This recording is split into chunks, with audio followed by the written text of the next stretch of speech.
slay you where you sit right now for what you've done. Be so smug. Bang! When I was 15 years old, life was shit. Kisah akan berfokus pada seorang pemuda bernama Mike. Ini orangnya, di mana dia seringkali mendapat perundungan dari teman-teman sebayanya yang melakukan tindakan kekerasan ringan kepadanya setiap hari.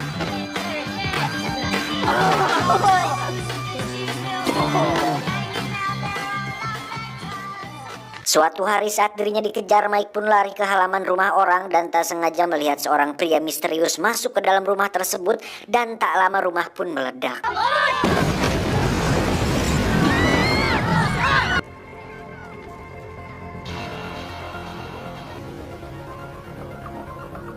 Karena penasaran, Mike pun terus membuntuti pria itu selama beberapa hari, di mana Mike merekam semua aksinya, yang ternyata pria tersebut adalah seorang pembunuh bayarin. Namun yang menarik adalah metode pembunuhan yang dilakukannya nampak dibuat seolah kecelakaan biasa, sehingga polisi dan pihak terkait tidak akan bisa melacak siapa dalang di balik insiden tersebut. I stalked him for weeks, in which time he killed 3 more people.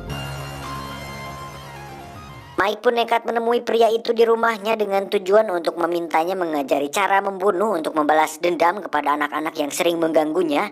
Dan pria ini bernama Ray. Ini babangusnya. I think you're amazing.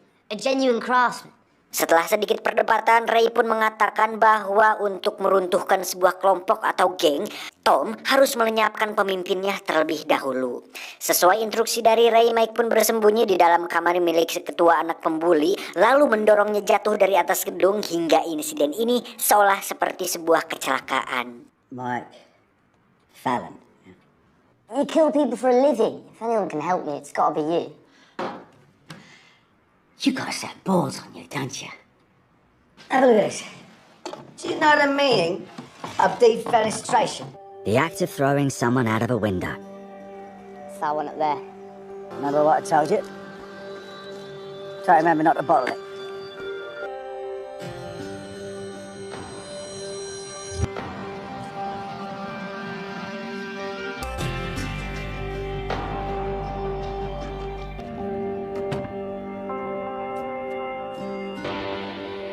I knew that day little chap would take the bait.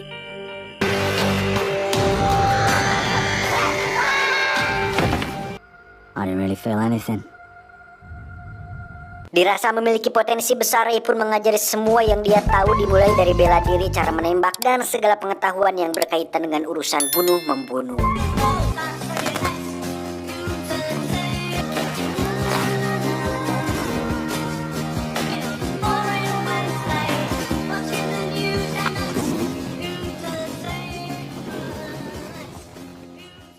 Lima 15 tahun kemudian, kita akan melihat Mike sudah menjadi pembunuh ahli yang sangat profesional, di mana dia menggunakan metode yang lebih bersih dan elegan, sehingga target seolah tewas karena gantung diri.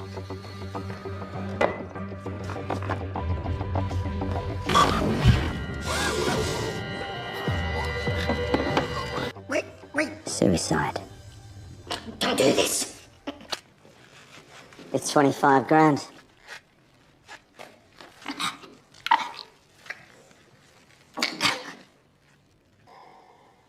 I don't see him as a person. Setiap setelah melakukan pembunuhan, Mike biasanya sering melampiaskan tekanan mental setelah pekerjaan, di mana dia menghajar beberapa orang di bar yang dianggapnya tidak enak untuk didele. Come on then, you cunt.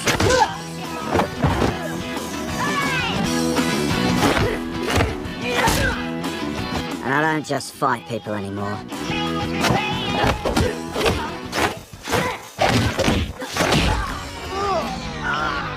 Cheers, love. Help me through my PMT.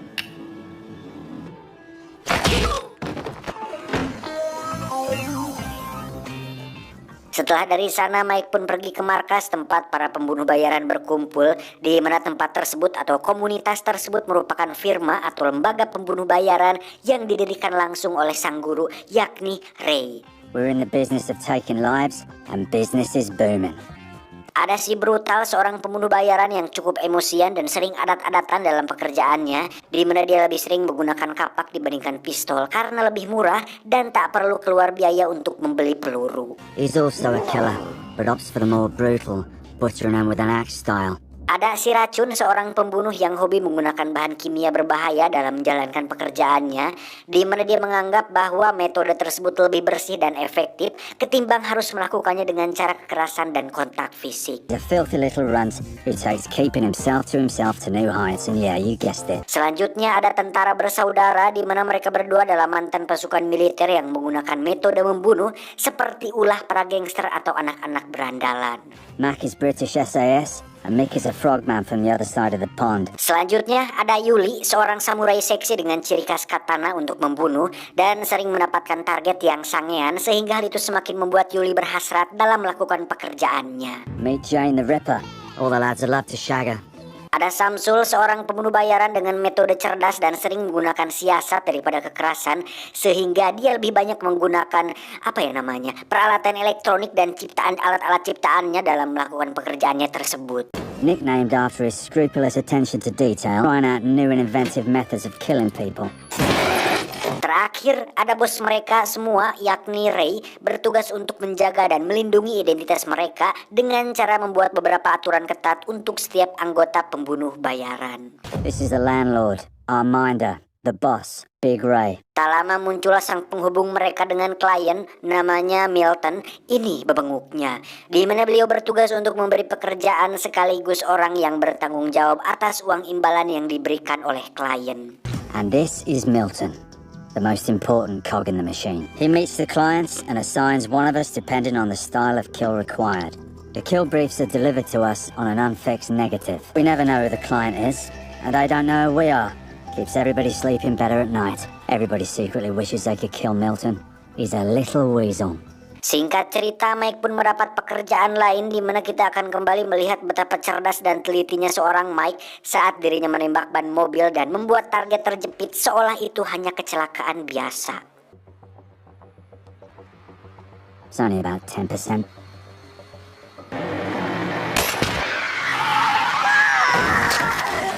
My double price incentive after all. When the police investigate, they'll presume the burst tire was responsible. Lanjut malam hari, Mike pun diharuskan membunuh sekelompok band metal. Entah apa alasannya, Mike sama sekali tidak pernah tahu siapa atau kenapa target harus mati. Yang jelas, Mike dan kawan-kawan hanya melakukan pekerjaan ini secara profesional tanpa ada dendam pribadi. I don't know why the mechanics had to die. Hingga suatu hari Mike pun didatangi oleh seorang pengendara motor yang tiba-tiba menembakinya, di mana pengendara tersebut telah salah besar karena orang yang diserangnya adalah mantan legenda penjara yang suka sombong saat berada di atas ring.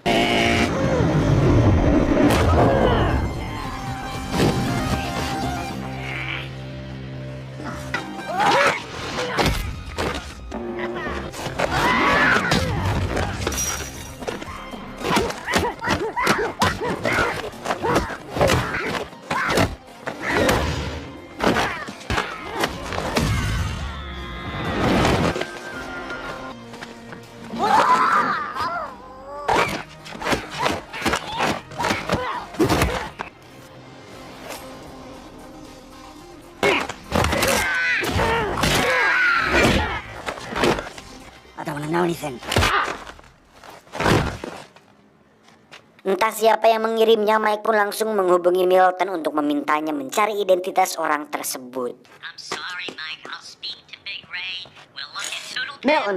Milton! Oh, fucking little shit. Tak cukup sampai situ, Mike kembali dikejutkan dengan kematian mantan kekasihnya yang katanya dibunuh oleh dua orang pecandu yang mencoba merampok rumahnya.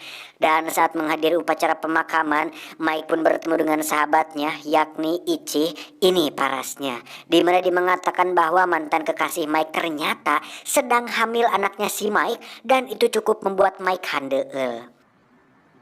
She was pregnant. Dengan informasi yang diberikan Ichi, Mike pun pergi ke TKP untuk menganalisa kronologi kejadian tersebut. Dan dari hipotesis yang dilakukannya, Mike pun akhirnya mendapat jawaban bahwa pelaku dari tindakan ini bukanlah orang biasa, melainkan seseorang yang sangat ahli yang tidak lain adalah si tentara bersaudara. This must have been a pro outfit. This hit's got Mick and Mac written all over it. Fucking bastards. Tak ingin buang waktu, Mike pun langsung menemui mereka berdua, kemudian memberi sedikit pelajaran di mana akhirnya mereka berdua mengakui bahwa mereka telah membunuh mantan kekasihnya Mike sesuai perintah dari klien. Okay, you got us.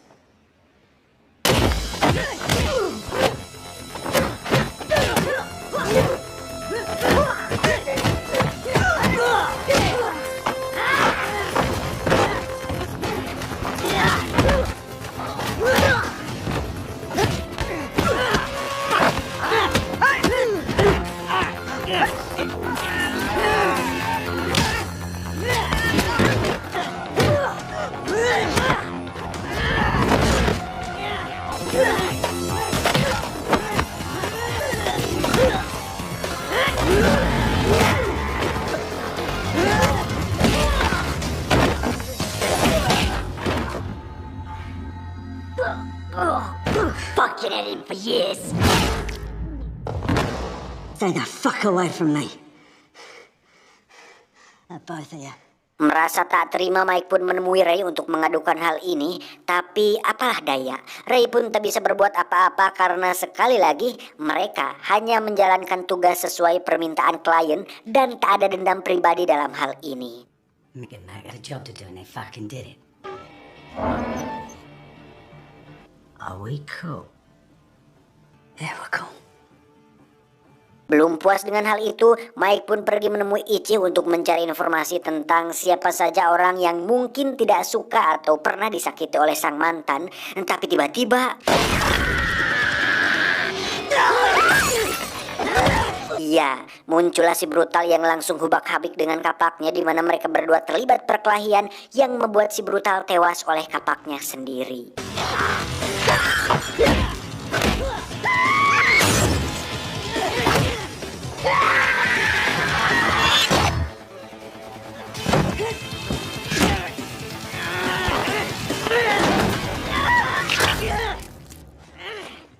Mike pun bertanya siapa yang mengirimnya dan kenapa dia melakukan itu kepada sahabatnya sendiri. Namun si brutal memang tidak tahu siapa klien tersebut dan hanya menjalankan tugas sesuai perintah dari si Milton yang diutus oleh kliennya. Cliff, you fucking crazy bastards. Untuk itu Mike pun datang ke tempat Milton dan langsung menghajar penjaganya yang kalau kalian kenal itu teh Martin Ford kalau nggak salah, aktor sekaligus tukang gym yang punya badan gede. Coba cari di YouTube. Setelah diinterogasi habis-habisan, Milton tetap tidak mau buka mulut tentang siapa klien tersebut karena dia lebih takut terhadap aturan yang dibuat oleh Ray ketimbang ancaman yang diberikan oleh Mike. Who's the client? I can't really say.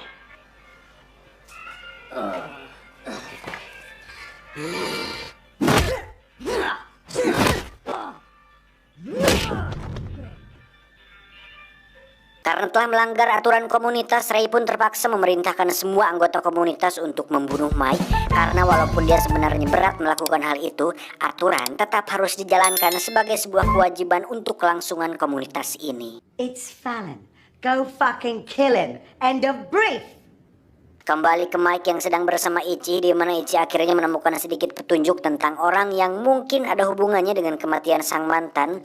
Perlu diketahui bahwa mendiang sang mantan adalah seorang aktivis sosial, di mana dia sempat menginvestigasi perihal sebuah perusahaan asing yang intinya melakukan beberapa tindakan ilegal, dan nampaknya kematian sang mantan ada hubungannya dengan perusahaan yang sedang dia selidiki.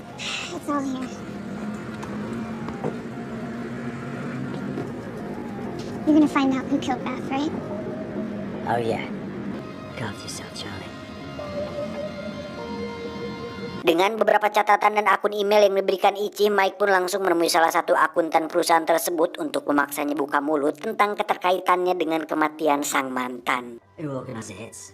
Well, he didn't give me his name. Namun karena si akuntan tidak tahu menahu tentang masalah tersebut, dia pun memberikan sebuah rekaman berisi percakapan Milo dengan si bos yang mungkin bisa menjadi petunjuk bagi Mike untuk mencari semua kebenarannya. Tapi tiba-tiba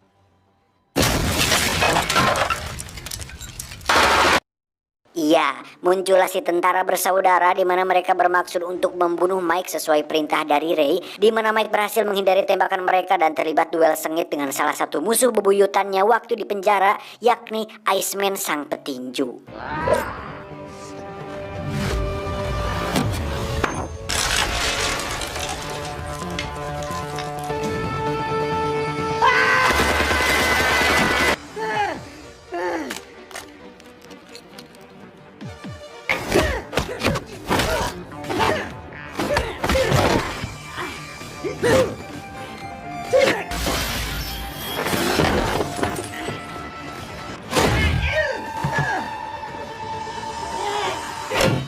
Dengan jiwa-jiwa Boyka yang masih melekat di tubuhnya, Mike pun berhasil membunuh mereka berdua. Namun saat keluar dari situ sudah ada si racun yang mencoba untuk membius Mike. Tapi si racun harus bernasib sama seperti yang dialami oleh tentara bersaudara.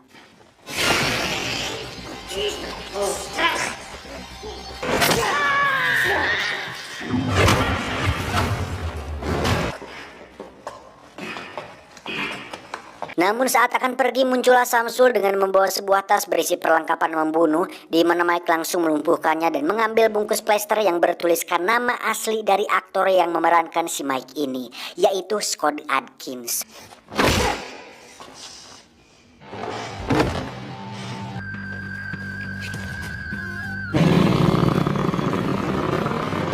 Sesuai alamat yang diberikan si akuntan, Mike pun mendatangi rumah si bos pemilik perusahaan, di mana di situ sudah ada Yuli si samurai girl, dan akhirnya mereka berdua terlibat final battle yang tidak terlalu mengadrenalinkan.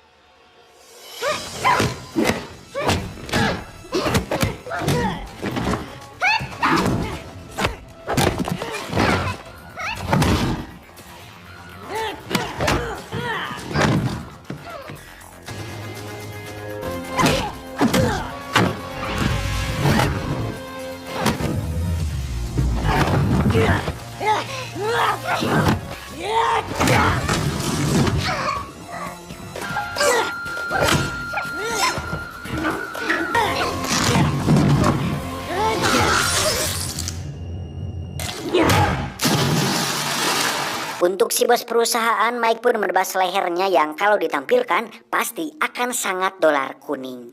No thanks.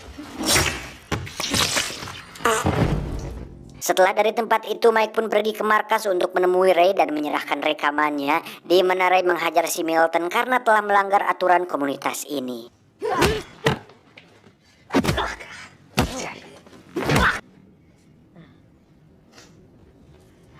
Saat bangun, Mike pun memberikan plester punya si Samsul kepada Milton, di mana seperti kita tahu plester itu merupakan plester beracun yang jika dimasuk dalam darah, maka itu akan sangat mematikan.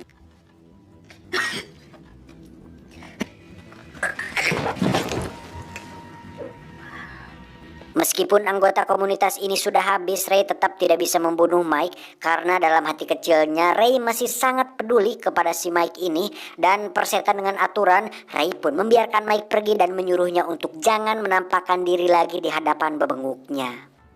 We're done. I'm sorry, Ray. Yeah, well. You watch your back, Mike.